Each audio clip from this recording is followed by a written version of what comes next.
गुर साधु संगत मिलै, हीरे रत्न लभन।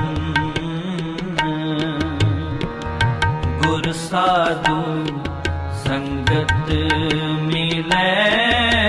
ਸਾਹਿਬ ਦੇ ਇਤਿਹਾਸ ਬਾਰੇ ਜਾਣੂ ਕਰਵਾਵਾਂਗੇ। ਇਹ ਗੁਰਦੁਆਰਾ ਸਾਹਿਬ ਇੱਕ ਅਲੌਕਿਕ ਦਿੱਖ ਦੇ ਨਾਲ ਜ਼ਿਲ੍ਹਾ ਜਲੰਧਰ ਦੇ ਪਿੰਡ ਤੱਲਣ ਵਿੱਚ ਸਥਿਤ ਹੈ। ਆਓ ਹੁਣ ਆਪਾਂ ਤੁਹਾਨੂੰ ਬਾਬਾ ਨਿਹਾਲ ਸਿੰਘ ਜੀ ਦੇ ਉੱਚੇ ਅਤੇ ਸੁੱਚੇ ਜੀਵਨ ਬਾਰੇ ਜਾਣੂ ਕਰਵਾਉਂਦੇ ਹਾਂ। ਬਾਬਾ ਨਿਹਾਲ ਸਿੰਘ ਜੀ ਦਾ ਜਨਮ 1803 ਈਸਵੀ ਨੂੰ ਪਿੰਡ ਦਕੋਹਾ ਜ਼ਿਲ੍ਹਾ ਜਲੰਧਰ ਵਿੱਚ ਤਰਖਾਣ ਰਾਮਗੜੀਆ ਪਰਿਵਾਰ ਦੇ ਘਰ ਮੁੱਦੜ ਗੋਤ ਵਿੱਚ ਹੋਇਆ। ਆਪ ਜੀ ਦੇ ਪਿਤਾ ਗੈਲ ਸਿੰਘ ਜੀ ਸ਼੍ਰੇਸ਼ਟ ਆਚਰਣ, ਉੱਚ ਵਿਚਾਰਾਂ ਦੇ ਮਾਲਿਕ ਤੇ ਸੱਚੀ ਤਰਖਾਣ ਕਿਰਤ ਕਮਾਈ ਕਰਦੇ ਸਨ। ਬਾਬਾ ਨਿਹਾਲ ਸਿੰਘ ਜੀ 3 ਭਰਾ ਸਨ ਤੇ ਆਪ ਜੀ ਸਭ ਤੋਂ ਛੋਟੇ ਸੀ। ਬਾਬਾ ਜੀ ਛੋਟੇ ਹੁੰਦੇ ਤੋਂ ਹੀ ਬਹੁਤ ਹੀ ਸਹਿ ਸੁਭਾਅ ਵਾਲੇ ਸਨ। ਆਪ ਜੀ ਆਪਣੇ ਪਿਤਾ ਜੀ ਦਾ ਬਚਪਨ ਤੋਂ ਹੀ ਤਰਖਾਣ ਦੇ ਕੰਮ ਵਿੱਚ ਹੱਥ ਵਟਾਉਂਦੇ ਸਨ ਅਤੇ ਜਲਦੀ ਹੀ ਇਸ ਕੰਮ ਵਿੱਚ ਮਾਹਰ ਹੋ ਗਏ। ਆਪ ਬਚਪਨ ਤੋਂ ਹੀ ਦੁਨਿਆਵੀ ਪਦਾਰਥਾਂ ਤੋਂ ਦੂਰ ਰਹਿੰਦੇ ਅਤੇ ਪ੍ਰਭੂ ਭਗਤੀ ਵਿੱਚ ਲੀਨ ਰਹਿੰਦੇ ਸਨ। ਚੁੱਪਚਾਪ ਇਕਾਂਤ ਵਿੱਚ ਰਹਿੰਦਾ ਦੇਖ ਮਾਤਾ ਪਿਤਾ ਨੇ ਆਪ ਜੀ ਦਾ ਵਿਆਹ ਕਰਨ ਬਾਰੇ ਸੋਚਿਆ, ਪਰ ਆਪ ਜੀ ਦੇ ਵਿਆਹ ਦੇ ਹੱਕ ਵਿੱਚ ਨਹੀਂ ਸੀ।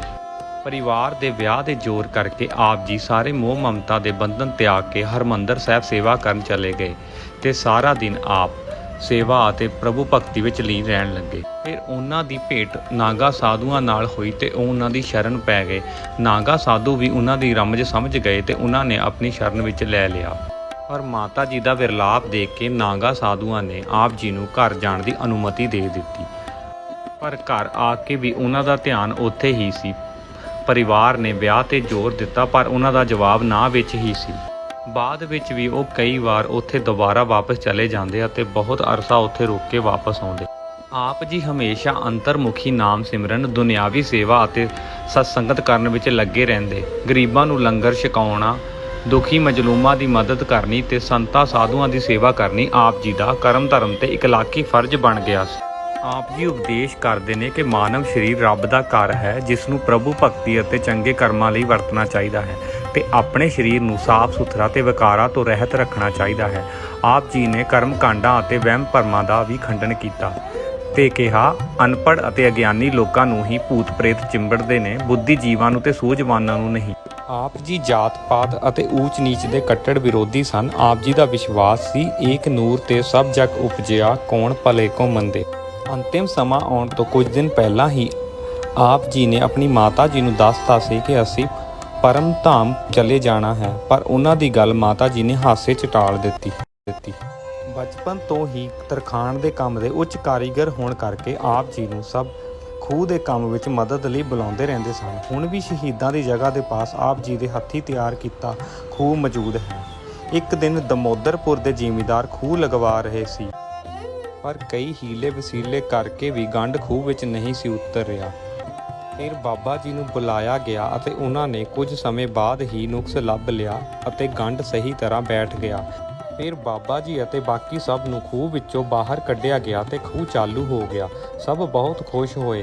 ਗੁੜ ਵੰਡ ਕੇ ਸਭ ਦਾ ਮੂੰਹ ਮਿੱਠਾ ਕਰਵਾਇਆ ਗਿਆ ਤੇ ਫਿਰ ਬਾਬਾ ਜੀ ਨੇ ਸਭ ਨੂੰ ਨਜ਼ਦੀਕ ਬੁਲਾਇਆ ਅਤੇ ਕਿਹਾ, ਅਸੀਂ ਜਿੱਥੋਂ ਆਏ ਹਾਂ ਉੱਥੇ ਵਾਪਸ ਚਲੇ ਜਾਣਾ ਹੈ।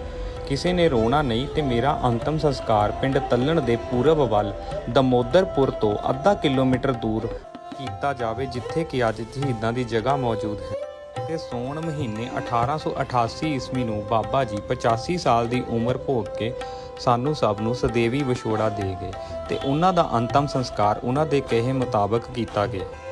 ਜੋਤੀ ਜੋਤ ਸਮਾਉਣ ਤੋਂ ਬਾਅਦ ਉਹਨਾਂ ਦੇ ਬਿਰਧ ਮਾਤਾ ਜੀ ਹਰ ਐਤਵਾਰ ਨੂੰ ਪਿੰਡ ਦਕੋਹੇ ਤੋਂ ਪੈਦਲ ਚੱਲ ਕੇ 4 ਇੱਟਾਂ ਦੀ 4 ਦੀਵਾਰੀ ਕਰਕੇ ਉਸ ਦੇ ਅੰਦਰ ਚਿਰਾਗ ਜਗਾਇਆ ਕਰਦੇ ਸੀ। ਕਰਾਮਾਤੀ ਗੱਲ ਇਹ ਸੀ ਕਿ ਹਨੇਰੀ ਝੱਖੜ ਤੋਂ ਬਾਅਦ ਵੀ ਦੀਵੇ ਦੀ ਲੋ ਬੁਝਣ ਜਾਂ ਮੱਧਮ ਹੋਣ ਦੀ ਬਜਾਏ ਹੋਰ ਤੇਜ਼ ਹੋ ਉੱਠਦੀ ਸੀ। ਪਿੰਡ ਵਾਲੇ ਇਸ ਘਟਨਾ ਤੋਂ ਬਹੁਤ ਪ੍ਰਭਾਵਿਤ ਹੋਏ ਅਤੇ ਉਹਨਾਂ ਦੇ ਮਨ ਵਿੱਚ ਸ਼ਰਧਾ ਜਾਗ ਪਈ ਤੇ ਉਹ ਵੀ ਉਹਨਾਂ ਦੇ ਪਾਏ ਪੂਰਨਿਆਂ ਤੇ ਚੱਲਣ ਲੱਗ ਪਏ। ਇੱਕ ਵਾਰ ਪ੍ਰੀਤਮ ਕੌਰ ਨਾਂ ਦੀ ਔਰਤ ਪਿੰਡ ਭਰੌਲੀ ਜ਼ਿਲ੍ਹਾ ਜਲੰਧਰ ਤੋਂ ਮੱਥਾ ਟੇਕਣ ਆਏ। ਉਹਨਾਂ ਦੀ ਨਿਰਦੋਸ਼ ਭਰਾ ਕਤਲ ਦੇ ਕੇਸ ਵਿੱਚ ਜੇਲ੍ਹ ਵਿੱਚ ਸੀ। ਉਸ ਬਿਰਧ ਭੋਲੀ ਭਾਲੀ ਲਾਚਾਰ ਔਰਤ ਨੇ ਬਾਬਾ ਜੀ ਅੱਗੇ ਅਰਦਾਸ ਬੇਨਤੀ ਕੀਤੀ ਕਿ ਉਹਨਾਂ ਦੇ ਨਿਰਦੋਸ਼ ਭਰਾ ਤੇ ਕਿਰਪਾ ਕਰੋ ਤੇ ਉਸਨੇ 5 ਸਿੰਘਾਂ ਨੂੰ ਰੋਟੀ ਖਵਾਉਣ ਅਤੇ ਬਾਬਾ ਜੀ ਦੀ ਸਮਾਧ ਬਣਾਉਣ ਬਾਰੇ ਸੁਖਣਾ ਸੁਖੀ। ਕੁਝ ਸਮਾਂ ਪਾ ਕੇ ਉਸ ਔਰਤ ਦੀ ਮੁਰਾਦ ਪੂਰੀ ਹੋ ਗਈ। ਬਿਰਧ ਹੋਣ ਕਰਕੇ ਉਹਨਾਂ ਨੂੰ ਸੁੱਖੀ ਹੋਈ ਸੁਖਣਾ ਭੁੱਲ ਗਈ। ਇੱਕ ਦਿਨ ਉਸ ਔਰਤ ਦੇ ਪਤੀ ਸਾਧੂ ਸਿੰਘ ਜੀ ਖੇਤ 'ਚ ਸੁੱਤੇ ਪਏ ਨੂੰ ਸੁਪਨੇ ਵਿੱਚ ਬਾਬਾ ਜੀ ਨੇ ਸੁਖਣਾ ਯਾਦ ਕਰਵਾਈ ਤੇ ਸਮਾਧ ਦੇ ਚਾਰੇ ਪਾਸੇ 5-5 ਕਦਮ ਛੱਡ ਕੇ ਨਿਸ਼ਾਨਦੇਹੀ ਕਰਵਾਉਣ ਲਈ ਕਿਹਾ। ਫਿਰ ਦੋਵੇਂ ਪਤੀ ਪਤਨੀ ਨੇ ਬਾਬਾ ਜੀ ਤੋਂ ਮਾਫੀ ਮੰਗੀ ਅਤੇ 5 ਸਿੰਘਾਂ ਨੂੰ ਪ੍ਰਸ਼ਾਦਾ ਛਕਾਇਆ ਅਤੇ ਸਮਾਧ ਦੇ ਆਲੇ ਦੁਆਲੇ 5-5 ਕਦਮਾਂ ਤੇ ਨਿਸ਼ਾਨਦੇਹੀ ਕੀਤੀ। ਪਰ ਜ਼ਮੀਨ ਦੇ ਮਾਲਕ ਨੇ ਜ਼ਮੀਨ ਦੇਣ ਤੋਂ ਮਨਾ ਕਰ ਦਿੱਤਾ। ਪਰ ਕਿਸੇ ਘਟਨਾ ਕਰਕੇ ਜ਼ਮੀਨ ਦੇ ਮਾਲਕ ਸਾਹਿਬ ਸਿੰਘ ਤੇ ਵਜੀਰ ਸਿੰਘ ਨੂੰ ਆਪਣੀ ਗਲਤੀ ਦਾ ਅਹਿਸਾਸ ਹੋਇਆ ਤੇ ਉਹਨਾਂ ਨੇ ਸਮਾਧ ਵਾਲੀ ਜਗ੍ਹਾ ਦੀ 5-5 ਕਦਮ ਜਗ੍ਹਾ ਛੱਡ ਦਿੱਤੀ। ਹੌਲੀ-ਹੌਲੀ ਇਸ ਜਗ੍ਹਾ ਦੀ ਪ੍ਰਸਿੱਧਤਾ ਵੱਧਦੀ ਗਈ ਅਤੇ ਇਹ ਜਗ੍ਹਾ ਸ਼ਹੀਦਾਂ ਦੀ ਜਗ੍ਹਾ ਦੇ ਨਾਮ ਨਾਲ ਪ੍ਰਸਿੱਧ ਹੋ ਗਈ। ਇੱਕ ਵਾਰ ਬਾਬਾ ਜੀ ਦੀ ਸਮਾਧ ਤੇ ਐਸਾ ਕੌਤਕ ਹੋਇਆ ਤੇ ਉਹਨਾਂ ਦੀ ਪ੍ਰਭੂ ਭਗਤੀ ਤੇ ਹਸਤੀ ਬੋਲ ਪਈ। ਤੱਲਣ ਨਿਵਾਸੀ ਸਰਦਾਰ ਗੁਲਾਬ ਸਿੰਘ ਜੀ ਦੇ ਪੁੱਤਰ ਅੰਤਰ ਸਿੰਘ ਅਤੇ ਵਤਨ ਸਿੰਘ ਜੀ ਨੇ ਗੱਡਾ ਬਾਬਾ ਜੀ ਦੀ ਸਮਾਧ ਦੇ ਉੱਪਰ ਖੜਾ ਕਰਕੇ ਲੱਦ ਦਿੱਤਾ। ਜਦੋਂ ਗੱਡਾ ਤੋਰਨ ਲੱਗੇ ਤਾਂ ਬਲਦ ਗੱਡਾ ਖਿੱਚਣ ਤੋਂ ਅਸਮਰਥ ਹੋ ਗਏ। ਫਿਰ ਉਹਨਾਂ ਨੇ 2 ਬਲਦ ਹੋਰ ਨਾਲ ਜੋੜੇ ਪਰ 4 ਬਲਦਾਂ ਤੋਂ ਵੀ ਗੱਡਾ ਸੂਈ ਜਿੰਨਾ ਵੀ ਨਹੀਂ ਹਿੱਲਿਆ। ਫਿਰ ਉਹਨਾਂ ਨੇ ਗੱਡਾ ਖਾਲੀ ਕਰਕੇ ਸਮਾਧ ਤੋਂ ਪਾਸੇ ਕਰਕੇ ਗੱਡਾ ਲੱਦਿਆ ਤੇ 2 ਬਲਦਾਂ ਨਾਲ ਹੀ ਗੱਡਾ ਖਿੱਚ ਕੇ ਲੈ ਗਏ। ਅੰਤ ਉਹਨਾਂ ਦੋਨਾਂ ਭਰਾਵਾਂ ਨੂੰ ਆਪਣੀ ਗਲਤੀ ਦਾ ਅਹਿਸਾਸ ਹੋਇਆ ਤੇ ਬਾਬਾ ਜੀ ਦੇ ਪੱਕੇ ਭਗਤ ਬਣ ਗਏ ਅਤੇ ਉਹਨਾਂ ਦੇ ਦੱਸੇ ਮਾਰਗ ਉੱਤੇ ਚੱਲਣ ਲੱਗੇ। ਆਓ ਹੁਣ ਆਪਾਂ ਤੁਹਾਨੂੰ ਬਾਬਾ ਨਿਹਾਲ ਸਿੰਘ ਜੀ ਦੇ ਪੂਰਨ ਸੇਵਾਦਾਰ ਸੰਤ ਹਰਨਾਮ ਸਿੰਘ ਜੀ ਬਾਰੇ ਜਾਣਕਾਰੀ ਦਿੰਦੇ ਹਾਂ। ਸੰਤ ਹਰਨਾਮ ਸਿੰਘ ਜੀ ਦਾ ਜਨਮ ਪਿੰਡ ਦਕੋਹਾ ਜ਼ਿਲ੍ਹਾ ਜਲੰਧਰ ਵਿੱਚ 1827 ਨੂੰ ਰਾਮਗੜੀਆ ਪਰਿਵਾਰ ਦੇ ਮੁਸੰਦਾ ਸਿੰਘ ਜੀ ਦੇ ਘਰ ਹੋਇਆ। ਭਾਈ ਸਾਹਿਬ ਹਮੇਸ਼ਾ ਘੁੰਮਦੇ ਫਿਰਦੇ ਸਾਧੂਆਂ ਦੀ ਸੇਵਾ ਸੰਗਤ ਕਰਦੇ ਅਤੇ ਪ੍ਰਭੂ ਪਿਆਰ ਦੀਆਂ ਗੱਲਾਂ ਸੁਣਦੇ ਸੀ। ਆਪ ਜੀ ਸਦਾ ਹੀ ਪਰਮਾਤਮਾ ਦੇ ਸਿਮਰਨ ਕਰਦੇ ਤੇ ਕਈ ਵਾਰ ਪਿੰਡ ਛੱਡ ਕੇ ਕਈ ਮਹੀਨੇ ਸੰਤਾਂ ਦੀ ਸੇਵਾ ਵਿੱਚ ਬਿਤਾ ਦਿੰਦੇ ਸੀ। ਛੋਟੀ ਉਮਰ ਵਿੱਚ ਹੀ ਆਪ ਪਿੰਡ ਦਕੋਹਾ ਛੱਡ ਕੇ ਰਾਏਪੁਰ ਫਰੋਲਾ ਜ਼ਿਲ੍ਹਾ ਕਪੂਰਥਲਾ ਜਾ ਵਸੇ। ਸਮਾਂ ਬੀਤਣ ਤੇ ਪਿੰਡ ਵਾਲਿਆਂ ਨੇ ਉਹਨਾਂ ਦੀ ਭਗਤੀ, ਸ਼ਾਂਤ ਸੁਭਾਅ ਤੇ ਉੱਚ ਆਚਰਣ ਦੇਖ ਕੇ ਉਹਨਾਂ ਨੂੰ 3 ਕਿੱਲੇ ਜ਼ਮੀਨ ਦਾਨ ਦੇ ਦਿੱਤੀ। ਇਹਨਾਂ ਨੇ ਪਿੰਡ ਰਾਏਪੁਰ ਦੇ ਉੱਤਰ ਵੱਲ 2 ਬੋਰਡ ਵੀ ਲਗਵਾਏ। ਲਗਭਗ 60 ਸਾਲ ਦੀ ਉਮਰ ਵਿੱਚ ਇਹਨਾਂ ਨੇ ਰਾਏਪੁਰ ਫਰੋਲਾ ਛੱਡ ਕੇ ਤੱਲਣ ਸਾਹਿਬ ਆਸਣ ਲਾ ਲਏ। ਪਿੰਡ ਵਾਲਿਆਂ ਨੇ ਇਹਨਾਂ ਦੇ ਆਉਣ ਤੇ ਬਹੁਤ ਹੀ ਨਿੱਘਾ ਸਵਾਗਤ ਕੀਤਾ। ਰਾਏਪੁਰ ਫਰਾਲਾ ਛੱਡਣ ਸਮੇਂ ਉਹ 3 ਕਿੱਲੇ ਜ਼ਮੀਨ ਪਿੰਡ ਵਾਲਿਆਂ ਨੂੰ ਵਾਪਸ ਕਰ ਆਏ ਤੇ ਇਸ ਨੂੰ ਭਲਾਈ ਦੇ ਕੰਮਾਂ ਲਈ ਵਰਤਣ ਲਈ ਕਿਹਾ। ਮਰਜ਼ੀ ਦੇ ਮਾਲਕ ਭਾਈ ਸਾਹਿਬ ਨੇ ਤੱਲਣ ਆਉਂਦਿਆਂ ਸਾਰ ਪਿੰਡ ਦੀ ਕਾਇਆ ਪਲਟ ਦਿੱਤੀ।